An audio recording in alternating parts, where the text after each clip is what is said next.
नमस्ते।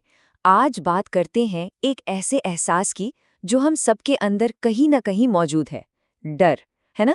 एक ऐसा तजुर्बा जो हम सबको इंसान बनाता है। तो आज हम कुछ सीधे साधे लेकिन बहुत गहरे सवालों के जरिए इस डर की पहेली को सुलझाने की कोशिश करेंगे। चलिए साथ मिलकर इस सफर की शुरुआत करते हैं। तो सबसे पहला और सबसे जरूरी सवाल, आखिर ये डर है क्या चीज? मतलब क्या ये सिर्फ एक भावना है या कोई सोचा समझा ख्याल या कुछ और ही है? बस यही एक सवाल है जो हमें इस उलझे हुए एहसास की पर्दे खोलने में मदद करेगा। अच्छा, डर को समझना है तो सबसे पहले ये जानना पड़ेगा कि भाई ये आता कहाँ से है। इसका रूप रंग कैसा है? क्या इसकी अपनी कोई पहचान है? क्या इसे सिर्फ महसूस किया जा सकता है या इसे जानने का कोई और भी तरीका है? चलिए जरा इस पर सोचते हैं।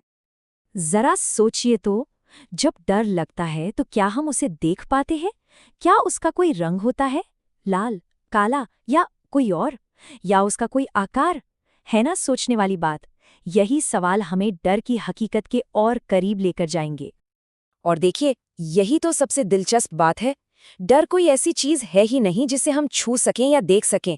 ये तो एक एहसास है, एक ख्याल जो हमारे ही अंदर पैदा होता है। मतलब दुश्मन बाहर नहीं, हमारे अंदर ही है। ये एक अंदरूनी तजुर्बा है। ठीक है, तो अगर डर का कोई रंग रूप नहीं है, तो फिर वो क्या वजहें हैं जो इस जबरदस्त एहसास को जगा देती हैं? चलिए अब जरा इसके कारणों पर नजर डालते हैं। देखिए, डर के चेहरे कई हैं, है ना? कुछ नया करने का डर, जिसे कहते हैं कि भाई अनजान का डर है, फेल होने का डर, किसी अपने को खो देने का डर, या फिर वो वाला डर कि लोग क्या कहेंगे। ये सब सुनने में भले अलग अलग लगें, पर इन सब के दिल में, इनकी जड़ में एक ही एहसास बैठा है, डर। तो अब आते हैं एक बहुत बड़े सवाल पर, क्या डर हमेशा बुरा ही होता है या इसके कुछ फायदे भी हैं? अब हम डर के इन्हीं दो चेहरों को देखेंगे, एक जो हमें बचाता है और दूसरा जो हमारी राह में रोड़ा बन जाता है। तो सवाल सीधा सा है, डर कब हमारा दोस्त है और कब दुश्मन? वो कौन सी लाइन है जहां ये फायदे से नुकसान में बदल जाता है? इसी बैलेंस को समझना बहुत जरूरी है। एक तरफ देखिए, डर हमारा बॉडीगार्ड है, खतरों से बचाता है, हमें चौकन्ना रखता है, हमें किसी भी मुश्किल के लिए तैयार करता है, और ये हमारी जिंदगी के लिए जरूरी भी है। लेकिन सिक्के का दूसरा पहलू भी है। यही डर हमें पंगु बना सकता है, हमारे पंख काट सकता है और हमारे दिमाग में चौबीसों घंटे चिंता की घंटी बजाता रहता है। चलिए अब थोड़ा और गहरे उतरते हैं। ये डर, ये आया कहाँ से? क्या ये पैदाइशी है, मतलब कुदरती तौर पर हमारे अंदर है, या फिर इसे हमने, हमारे समाज ने, हमारे तजुर्बों ने बनाया है? सवाल बड़ा गहरा है, पर इसका जवाब बहुत कुछ साफ कर देगा। तो एक सोच तो ये कहती है कि डर बिल्कुल नेचुरल है, कुदरती। सोचिए, जैसे जंगल में हिरण शेर से डरता है ताकि अपनी जान बचा सके, शायद वैसे ही हमारे अंदर भी ये एक तरह का इनबिल्ट सर्वाइवल सिस्टम है। मतलब इस नजरिए से देखें तो डर हमारे खून में है, हमारे डीएनए का हिस्सा है।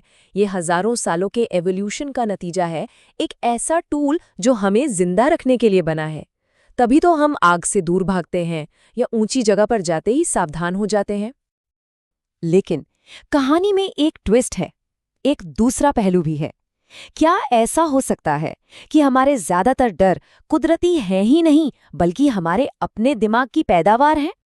और ये तर्क ये कहता है कि आज की दुनिया के जो ज्यादातर डर है ना, जैसे स्टेज पर बोलने का डर या इस बात का डर कि कोई हमें पसंद नहीं करेगा, ये सब हमारे सीखे हुए डर हैं। ये समाज से, हमारे अपने तजुर्बों से और हमारे आसपास के दबाव से पैदा होते हैं। तो हमने डर के रूप को देखा, उसके कारणों को समझा और उसकी फितरत को भी टटोला। अब हम आ पहुंचे हैं एक आखिरी और शायद सबसे जरूरी सवाल पर। जरा सोचिए, क्या एक ऐसी दुनिया हो सकती है जहां डर हो ही ना? और अगर हो, तो क्या वो सच में एक बेहतर दुनिया होगी? इस सवाल पर सोचने से ही हमें डर का असली मतलब समझ में आने लगता है। और शायद असल चुनौती डर को मिटाने की है ही नहीं। असली चैलेंज तो ये समझने का है कि कौन सा डर हमारा रक्षक है और कौन सा डर हमें कैदी बना रहा है। ये एक समझदारी भरा चुनाव करने जैसा है। कि किस डर की आवाज़ सुननी है और किसे अनसुना कर देना है। तो आखिर में बस यही सवाल रह जाता है कि अगर डर का होना ज़रूरी ही है, तो हमें असल में डरना किससे चाहिए? क्या नाइंसाफ़ी से डरना चाहिए, या अपनी ही अज्ञानता से, या फिर इस बात से कि हम अपनी पूरी काबिलियत का इस्तेमाल ही ना कर पाएं? इसका जवाब हम सबके लिए अलग-अलग होगा। इस सवाल पर ज़रूर सोचिएगा। शुक्रिया।